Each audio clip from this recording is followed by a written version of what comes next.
बहुत समय पहले उत्तर भारत के पहाड़ी इलाकों में एक सुंदर और समृद्ध राज्य था, राजपुर, जिसके राज्याभिषेकधारी राजा महेंद्र दूर दूर तक अपने न्यायप्रिय शासन और धैर्य के लिए प्रसिद्ध थे।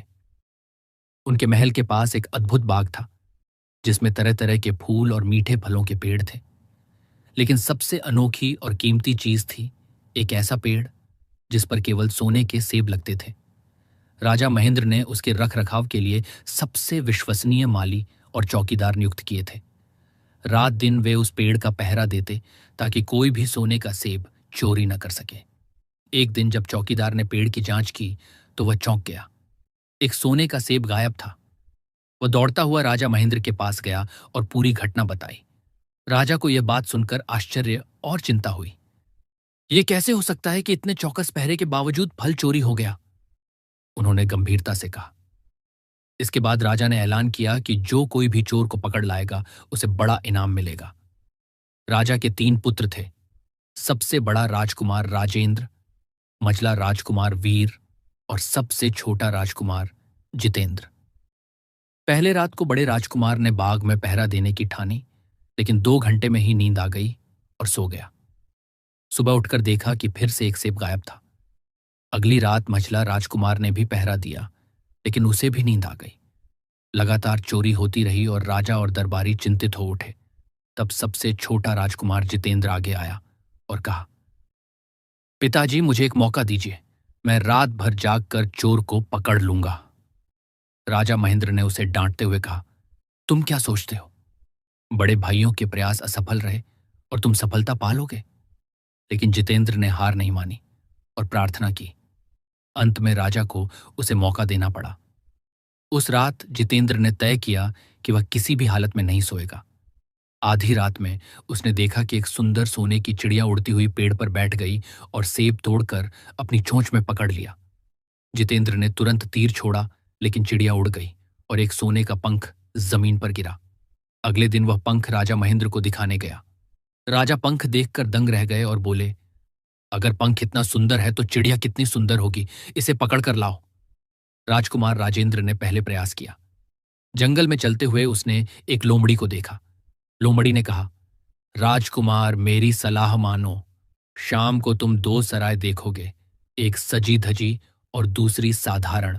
सजी धजी में मत रुको। राजेंद्र ने उसे हंसते हुए नकार दिया और सजी सराय में ठहर गया। नाच गाने में मग्न होकर वह भूल गया कि सोने की चिड़िया खोजनी थी। फिर मझला राजकुमार वीर ने कोशिश की। वही लोमड़ी मिली और वही सलाह दी। वीर ने भी ध्यान नहीं दिया और सजी सराय में ठहर गया। दोनों बड़े भाइयों की असफलता ने राजा महेंद्र को परेशान कर दिया। अब सबसे छोटा राजकुमार जितेंद्र आगे आया। लोमड़ी ने उससे कहा, इस बार मेरी बात मानो। साधारण सराय में रुको, सजी सराय से दूर रहो। मैं तुम्हारी मदद करूंगी। जितेंद्र ने निश्चय किया कि वह लोमड़ी की सलाह मानेंगे। लोमड़ी ने उसकी पूंछ पर बिठाया और उसे सीधे उस सराय तक पहुंचाया। अगले दिन लोमड़ी ने उसे आगे के निर्देश दिए। एक बड़ा किला मिलेगा, सिपाही सो रहे होंगे। वहां लकड़ी के पिंजरे में सोने की चिड़िया होगी। उसे पकड़कर बाहर ले आओ, लेकिन पास के सोने के पिंजरे में मत डालना। जितेंद्र ने वादा किया। वह डर के बिना किले में गया। चिड़िया को पकड़ने के लिए आगे बढ़ा, लेकिन उसकी नजर सोने के पिंजरे पर पड़ गई।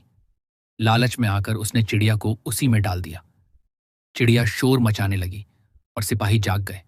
उसे पकड़ लिया गया। राजा महेंद्र ने उसे फांसी की सजा सुनाई, लेकिन कहा, अगर तुम मेरे लिए सोने का घोड़ा ला सको तो मैं तुम्हें क्षमा करूंगा और सोने की चिड़िया भी दे दूंगा। लोमड़ी ने उसे फिर से मदद दी और उसे घोड़े के किले तक पहुंचाया। वहां 2 जीन थीं, एक पुरानी चमड़े की और एक सोने की। लोमड़ी ने कहा, पुरानी जीन का प्रयोग करना, लेकिन लालच में आकर जितेंद्र ने सोने की जीन चुनी। घोड़ा हिनहिनाया, सिपाही जाग गए और उसे फिर पकड़ लिया गया। राजा ने कहा, अगर तुम मेरी शर्त पूरी कर दो तो तुम बचे रहोगे। अब राजा महेंद्र ने कहा, मेरे किले के पास एक सुंदर राजकुमारी कामिनी है, उसे लेकर आओ, उसके बदले में तुमको इनाम मिलेगा। जितेंद्र ने लोमड़ी की मदद से राजकुमारी को पकड़कर ला लिया, लेकिन उसके दोनों बड़े भाई जलन में उसे कुएं में धकेलकर सोने का घोड़ा, राजकुमारी और चिड़िया ले गए। कामिनी रोई और सोने का घोड़ा और चिड़िया भूखे रहे। जितेंद्र कुएं में था, लेकिन लोमड़ी ने अपनी पूंछ से उसे बाहर निकाला। अपने भेष बदलकर वह महल पहुंचा। राजा महेंद्र ने उसकी बुद्धिमानी और बहादुरी देख उसे राज्य और राजकुमारी सौंप दी।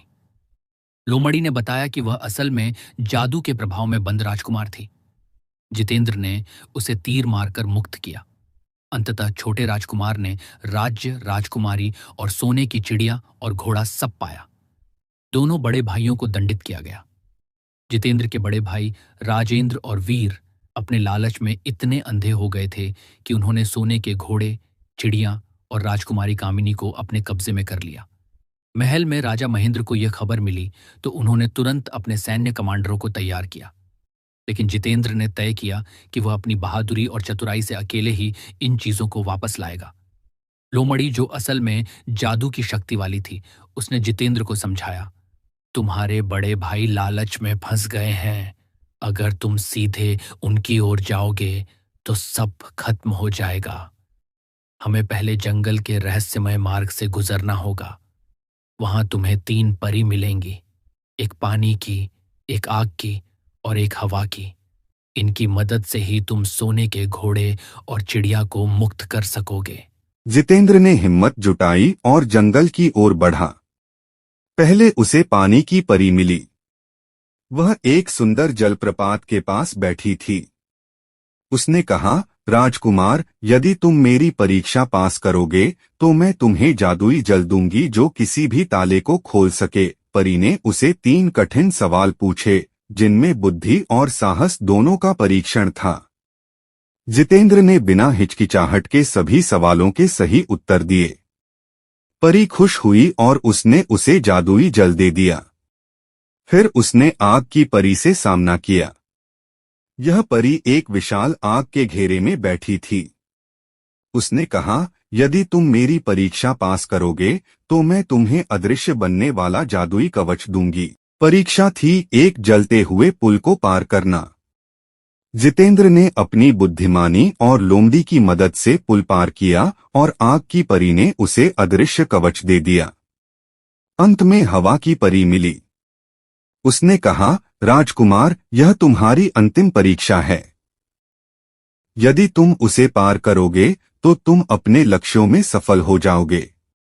परीक्षा यह है कि तुम हवा में उड़ते हुए 3 पहाड़ों को पार करोगे। जितेंद्र ने अदृश्य कवच पहनकर और लोमड़ी की मदद से तीनों पहाड़ पार किए।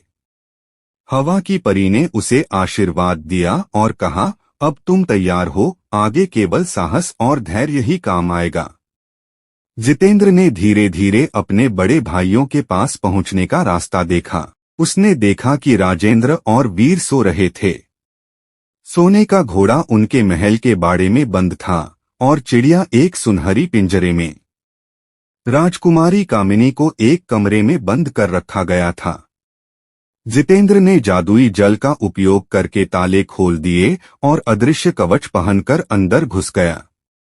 अचानक चिड़िया ने अपनी मीठी आवाज में गाया, जिससे राजेंद्र और वीर जाग गए। उन्होंने जितेंद्र को पकड़ने की कोशिश की, लेकिन अदृश्य कवच की वजह से उसे देख नहीं पाए। जितेंद्र ने लोमड़ी की मदद से घोड़े और चिड़िया को मुक्त किया और राजकुमारी कामिनी के पास पहुंचाया।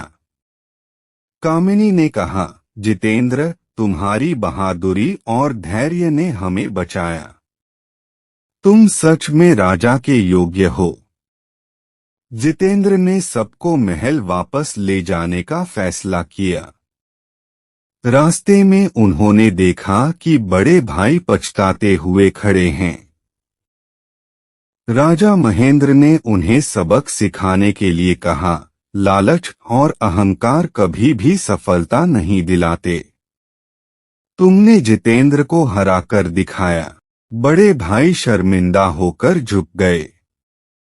महल में वापस आकर राजा महेंद्र ने जितेंद्र और राजकुमारी कामिनी को इनाम दिया।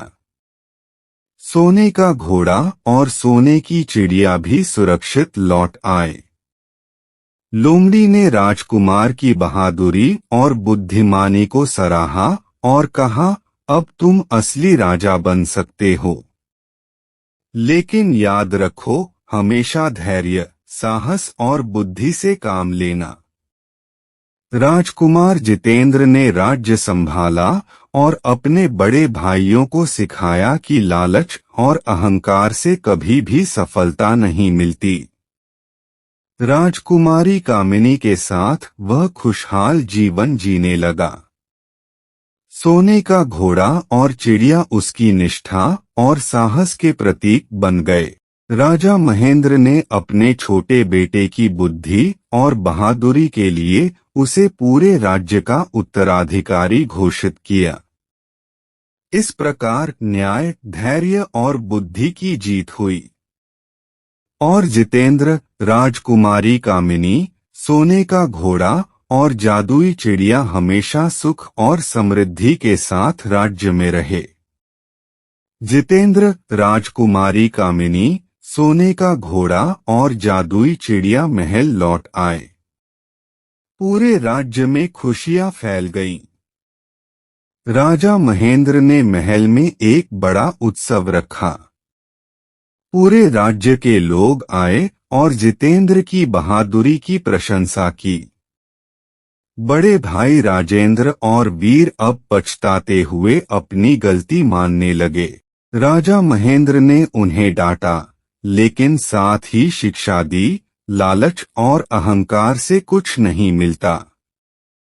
अब तुमसे अपेक्षा है कि तुम अपने कर्म सुधारो। बड़े भाई अब समझ गए कि सत्ता और सोने के मोह में फंसना कितना खतरनाक हो सकता है।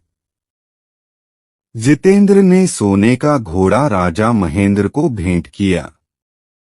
घोड़े की शक्ति और सुंदरता ने पूरे राज्य को मंत्रमुग्ध कर दिया। जादुई चिड़िया की मधुर आवाज ने उत्सव में सभी को खुशियों से भर दिया। राजकुमारी कामिनी ने जितेंद्र का हाथ थामा और कहा, सच्चा साहस और धैर्य ही किसी भी कठिनाई को पार कर सकते हैं। राज्य में सबको समझ आ गया कि न केवल शक्ति बल्कि बुद्धि, धैर्य और नैतिकता ही सही मार्ग दिखाती हैं। जितेंद्र ने राज्य में कई सुधार किए। इस कहानी से हमें कई महत्वपूर्ण सीख मिलती हैं। सबसे पहले यह कि लालच और अहंकार कभी सफलता नहीं दिलाते। जितेंद्र के बड़े भाई राजेंद्र और वीर लालच में फंस गए और अपने लक्ष्य को पाने में असफल रहे, जबकि जितेंद्र ने धैर्य, बुद्धि और नैतिकता का पालन किया। यह सिखाता है कि साहस और धैर्य के बिना कोई भी चुनौती पार नहीं की जा सकती। कहानी में लोमड़ी और परी जैसी पात्रों की मदद से यह स्पष्ट होता है कि सही मार्गदर्शन और सलाह का पालन करना भी सफलता का एक महत्वपूर्ण हिस्सा है। जितेंद्र की तरह हमें सही निर्णय लेने और लालच से बचने की आदत डालनी चाहिए ताकि जीवन में असफलताओं से बचा जा सके। इसके अलावा यह कहानी यह भी बताती है कि कठिन परिस्थितियों में बुद्धिमानी और चालाकी का प्रयोग करना जरूरी है, जैसे जितेंद्र ने परी और लोमड़ी की मदद से अपने बड़े भाइयों के छल को मात दी। कहानी में यह भी दिखाया गया है कि सच्चा वीर वही है जो दूसरों की भलाई और न्याय को महत्व देता है, न कि केवल स्वार्थ की चिंता करता है। जितेंद्र की सफलता यह संदेश देती है कि धैर्य, साहस और निष्ठा का मिलन हर बाधा को पार कर सकता है। साथ ही यह भी सिखाती है कि गलतियों से सीख लेना और अपने कर्म सुधारना जीवन में सफलता का मार्ग खोलता है, जैसे बड़े भाई अंत में समझ गए और अपनी गलतियों को सुधारने लगे। कहानी हमें यह भी सिखाती है कि सच्चा प्रेम और निष्ठा केवल शक्ति और धन से नहीं, बल्कि साहस, बुद्धि और नैतिकता से ही मापा जा सकता है। जितेंद्र ने अपनी बहादुरी और न्यायप्रियता से राज्य को समृद्ध और खुशहाल बनाया।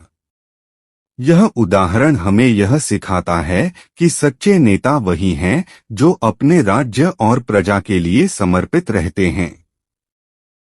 अंत में यह कहानी यह संदेश देती है कि हर चुनौती का सामना धैर्य, बुद्धि, साहस और नैतिकता से किया जा सकता है और असली विजय उन्हीं को मिलती है जो अपने उद्देश्य के प्रति निष्ठावान और न्यायप्रिय रहते हैं। यही कारण है कि जितेंद्र, राजकुमारी कामिनी, सोने का घोड़ा और जादुई चिड़िया सभी सुख समृद्धि के प्रतीक बन गए।